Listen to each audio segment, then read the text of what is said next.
Hello everyone, welcome back to my channel. आज का topic लिया है मैंने राष्ट्रीय चेतना के तत्वों से, जो कि एक वीडियो में इसके बारे में पहले बता चुकी हूँ। इसका पार्ट 2 आज हम करेंगे। इसमें कुछ क्वेश्चंस रह गए थे इस लेसन से, वो इस वीडियो में हम जानेंगे। ये टॉपिक लिया है मैंने 9th क्लास की NCERT से। बहुत ही महत्वपूर्ण टॉपिक है, क्योंकि हमारा जो प्राचीन इतिहास है वो उसमें जब नव जागरण आया तो उससे रिलेटेड ये टॉपिक है, जो कि सभी कॉम्पिटिटिव एग्जाम में इससे क्वेश्चन पूछे जाते हैं। तो आशा करती हूँ कि ये वीडियो आपके लिए बहुत ही हेल्पफुल रहेगी। अगर आपको मेरी वीडियो अच्छी लगे तो प्लीज़ लाइक और सब्सक्राइब ज़रूर करना। तो शुरू करते हैं आज की वीडियो। तो इसमें पहला क्वेश्चन मैंने लिखा है, 1897 ईस्वी में पूना में कौन सी बीमारी फैली? तो उस टाइम पे कौन सी बीमारी फैली थी? जैसे कि अभी थोड़े दिन पहले कोरोना महामारी आई थी, तो उसी तरह से वहाँ पे प्लेग नाम की महामारी फैली। और ये महामारी किससे फैलती है? चूहों से। ठीक है, तो उस टाइम पे वहाँ पे कौन सी फैली थी? चूहों से प्लेग महामारी। नेक्स्ट है, पूना में प्लेग कमेटी का अध्यक्ष किसे बनाया गया? फ्लैग कमेटी का अध्यक्ष बनाया गया था रैंड एंड आयस्ट को। किसको बनाया गया था? रैंड एंड आयस्ट को। ठीक है, तो ये जो अध्यक्ष है इसकी हत्या की गई थी। क्यों की गई थी? वो इसलिए की गई थी क्योंकि इसने जो ये फ्लैग कमेटी का अध्यक्ष तो बन गया, तो ढंग से चूहों को मरवाने या उस बीमारी पर काबू पाने के लिए स्ट्रिक्ट कार्य नहीं किए थे। तो इसकी हत्या किसने की थी? तो ये हत्या की थी 27 जून 1898 ईस्वी में चापेकर बंधुओं ने। किसने की थी? 1898 ईस्वी में चापेकर बंधुओं ने। नेक्स्ट क्वेश्चन है, दीनबंधु की किस रचना में राष्ट्रीय स्वामित्व की भावना पैदा की? कौन सी ऐसी रचना थी जिसने राष्ट्रीय स्वामी भक्ति की भावना पैदा की? तो ये बहुत ही फेमस क्वेश्चंस है, बहुत से कॉम्पिटिटिव एग्जाम में पूछा जाता है, और ये रचना भी बहुत फेमस है। तो ये रचना है नील दर्पण। ठीक है, कौन सी रचना है ये? नील दर्पण। इस रचना से पूरे देश में राष्ट्रीय स्वामी भक्ति की भावना पनपती शुरू हो गई थी। नेक्स्ट क्वेश्चन है, आनंद मठ और देवी चौधरानी किसकी रचना है? तो ये रचना है बंकिम चंद्र चटर्जी की। किसने लिखा है इनको? आनंद मठ और देवी चौधरानी। तो ये लिखा है बंकिम चंद्र चटर्जी ने। भारतेंदु हरिश्चंद्र का कौन सा नाटक प्रसिद्ध है? एक कवि भी रहे हैं, तो इनका नाटक प्रसिद्ध है भारत दुर्दशा। भारत की जो बुरी दशा हो गई थी उस टाइम पे, तो उस दुर्दशा का वर्णन इन्होंने अपनी इस रचना में किया है। ठीक है, नेक्स्ट क्वेश्चन है, वीर सावरकर ने किस रचना से भारतीयों में स्वाभिमान जगाया? तो वीर सावरकर जो बहुत ही फेमस पर्सनालिटी हैं, और इससे रिलेटेड भी क्वेश्चन सभी कॉम्पिटिटिव एग्जाम्स में पूछे जाते हैं। तो ये कौन सी रचना थी जिससे भारतीयों में स्वाभिमान जाग गया था? तो ये था the Indian war of independence. ठीक है, कौन सी रचना है? The Indian war of independence 1857। ये फर्स्ट वॉर था ना इंडिया में इंडिपेंडेंस के लिए, तो इस रचना से भारतीयों में स्वाभिमान जाग गया था। नील दर्पण में किसका वर्णन है? ये नील दर्पण रचना किसकी है? दीनबंधु की। तो किसका वर्णन है? तो ये है बंगाल के किसानों पर अंग्रेजों के अत्याचारों का। ये बंगाल से थे दीनबंधु जी, और उन्होंने वहाँ के किसानों का जो हाल हुआ था किसके कारण? अंग्रेजों के अत्याचारों से। तो उस किसानों की दशा का वर्णन किया है अपने इस नाटक में।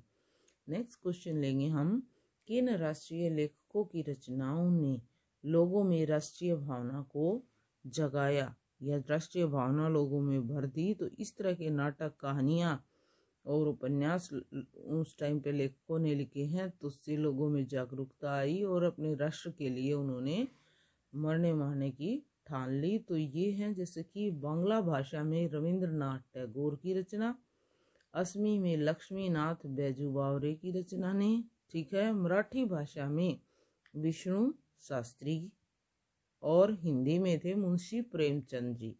हिंदी में कौन? मुंशी प्रेमचंद जी। उर्दू में अल्ताफ हुसैन हाली की रचनाओं ने। अब नेक्स्ट क्वेश्चन है लॉर्ड लिटन। ये वो शख्सियत है जिसने भारत पर बहुत ही अत्याचार किए हैं, तो उनके जो भी कारनामे हैं इस वीडियो में आपको इसमें मतलब उन्होंने जो जो प्रतिबंध भारत में आने पर एक वायसराय बनने के बाद लगाए हैं डिस्कस करेंगे। तो जैसे कि भारत का वायसराय उन्हें कब बनाया गया? तो ये बनाया गया है 1876 से 1880 ईस्वी के बीच में, ठीक है।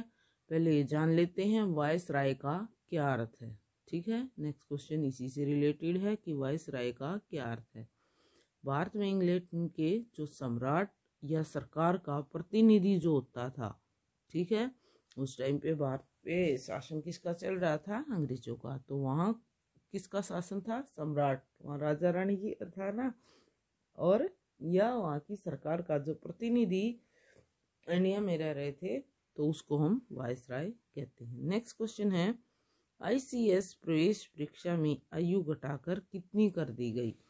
ये देखो, ये यहाँ से लिटन, जो लॉर्ड लिटन हमने कर लिया, उसी के बारे में इन्होंने ही प्रवेश परीक्षा में आयु घटा दी थी। तो ये कितनी कर दी थी? 76 ईस्वी में इसको 19 वर्ष कर दिया गया, ठीक है। नेक्स्ट क्वेश्चन है लॉर्ड लिटन ने कौन से प्रतिबंध लगाए? आगे ना एक तो उनका काम किया हुआ यही अत्याचारों में पहला कि 1876 में पर ICS प्रवेश परीक्षा में आयु घटाकर 19 वर्ष कर दी। नेक्स्ट है लॉर्ड लिटन ने प्रतिबंध कौन से लगाए? तो 1878 ईस्वी में भारतीयों पर, ठीक है, शस्त्र रखने पर, कि वो शस्त्र नहीं रख सकते, जिसे हम कौन सा वर्नाकुलर प्रेस एक्ट के नाम से जानते हैं। और 1878 में ये है 1878 में वर्नाकुलर प्रेस एक्ट, तो ये उन्होंने लगा दी, प्रेस पर रोक लगा दी, ठीक है। इस एक्ट का क्या नाम है? वर्नाकुलर प्रेस एक्ट, ठीक है। नेक्स्ट क्वेश्चन है भारत में अंग्रेजी शिक्षा का आरंभ किसने किया? तो भारत में अंग्रेजी शिक्षा लाने वाले हैं 1835 ईस्वी में। दो क्वेश्चन आंसर यहाँ आपके क्वेश्चन और आंसर कवर हो रही हैं। एक तो भारत में अंग्रेजी शिक्षा कब लागू हुई? तो ये लागू हुई थी 1835 ईस्वी में, और किसके कहने पर? लॉर्ड मैकाले ने इंग्लैंड की संसद में पेश होके और भारतीयों के लिए अंग्रेजी शिक्षा लागू करने पर जोर दिया था, ठीक है। अंग्रेजी शिक्षा लागू करने के पीछे अंग्रेजों का उद्देश्य क्या था? वो क्या चाहते थे, किस लिए भारतीयों को अंग्रेजी शिक्षा देना चाहते थे? तो वो अपने लिए, अपने फायदे की बात सोचते थे हमेशा हमेशा। इसी फायदे, इसी लाभ मुनाफे के लिए उन्होंने क्या चाहा? एक तो भारत में वो सस्ते क्लर्क पैदा कर सके, दूसरा ऐसा वर्ग पैदा हो जाए जो उनके प्रति वफादार रहे, तीसरा अंग्रेजी माल की अधिक से अधिक खपत वो यहाँ के लोगों को कर सके, यानी कि तैयार माल वो यहाँ पे बेच सके, ठीक है, तैयार माल को इंडिया में बेच सके। तो इस तरह से उन्होंने व्यवस्था की थी पढ़ाई की, ठीक है, या शिक्षा की। नेक्स्ट है अंग्रेजी शिक्षा को लागू करने पर भारतीय जनता पर क्या असर हुआ है? तो भारतीय जनता पर तो ये असर हुआ है कि उन्होंने तो यहाँ पे सस्ते क्लर्क और ये वाले वर्ग पैदा करने की सोची थी, लेकिन इसके साथ साथ यहाँ पे बुद्धिजीवियों का भी उदय हो गया, यानी कि पढ़ लिख कर वो अंग्रेजों की बातों को जानकर उन्होंने अपने देश के लिए राष्ट्रीयता की प्रेरणा ली। तो इन्हीं बुद्धिजीवियों ने किससे प्रेरणा लेकर आज़ादी की मांग की? आ गया ना यही क्वेश्चन कि ये बुद्धिजीवी भी, उनके अनुसार तो यही था उनका उद्देश्य अंग्रेजों का कि यहाँ पे सस्ते क्लर्क, वफादार वर्ग अपने माल को बेच सके। लेकिन भारत में भी इसका असर क्या हुआ? बुद्धिजीवी। तो उन्होंने किससे प्रेरणा ली? तो उन्होंने पढ़ लिख कर, जो 1789 ईस्वी में फ्रांसीसी क्रांति हुई है, तो वहाँ भी जो मजदूर वर्ग है उन्होंने जैसे कि बास्तिल की जेल का उदाहरण है तो उसको तोड़ा था, तो उसी तरह से उन्होंने भी इस क्रांति से बुद्धिजीवियों ने भारत के प्रेरणा ली। इटली और जर्मनी का एकीकरण और आयरलैंड के स्वतंत्रता संघर्ष से प्रेरणा ली। और भी बहुत से जो विदेशी विचारक हैं उनकी विचारों को जानकर उन्होंने भारत की आज़ादी के लिए संघर्ष किए। नेक्स्ट क्वेश्चन है सुरेंद्र नाथ बनर्जी, लाला लाजपत राय, सुभाष चंद्र बोस पर किसका प्रभाव था? तो ये महान शख्सियत है इंडिया की, तो इन पे किसका प्रभाव रहा है? सुरेंद्र नाथ बनर्जी और लाला लाजपत राय तो मैजिनी के प्रभाव से में थे, ठीक है, उनके विचारों से प्रभावित हुए मैजिनी के। जबकि सुभाष चंद्र बोस पर गैरीबाल्डी का, ठीक है, ये भी इटली का एक क्रांतिकारी था गैरीबाल्डी, तो उसका इन पर असर हुआ। नेक्स्ट है भारत में जमींदारों के हितों के लिए किसके हितों के लिए? जमींदारों के हितों के लिए कौन सा राजनीतिक संगठन बनाया गया? तो ये बनाया गया था 1838 ईस्वी में लैंड होल्डर सोसाइटी। कौन सा संघ बनाया गया? Land holder society. ये किसानों के फायदे के लिए इस सोसाइटी ने कार्य किया। नेक्स्ट है इंडियन नेशनल कांग्रेस की स्थापना कब व किसने की? जो आज कांग्रेस है तो इसकी स्थापना 1885 ईस्वी में एक अंग्रेज थे A.O. ह्यूम, ठीक है, उस टाइम पे बहुत ही ज़्यादा असंतोष फैला हुआ था भारतीयों में, तो इसने इस उद्देश्य से कि भारतीयों को शांत किया जाए इस पार्टी की स्थापना की थी। नेक्स्ट है कांग्रेस की स्थापना के समय हरियाणा में कौन से व्यक्ति पहले अधिवेशन में शामिल हुए? तो ये शामिल होने वाले थे, हरियाणा के पहले व्यक्ति थे अंबाला के लाला मुरलीधर, ठीक है। नेक्स्ट क्वेश्चन है अकाल के समय दिल्ली में दरबार का आयोजन किसने किया? तो ये वही लॉर्ड लिप्टन है। इसने भारत में जितने समय मतलब वायसराय बनकर रहे तो सारा का सारा क्या भारतीयों को दबाने का प्रयास किया। तो इस तरह से इन्होंने क्या किया है, दिल्ली दरबार का आयोजन किया था। तो ये थे लेसन 2 से रिलेटेड सारे क्वेश्चंस इस वीडियो में कवर हो जाते हैं। If you like my video please share and subscribe my channel. Thanks for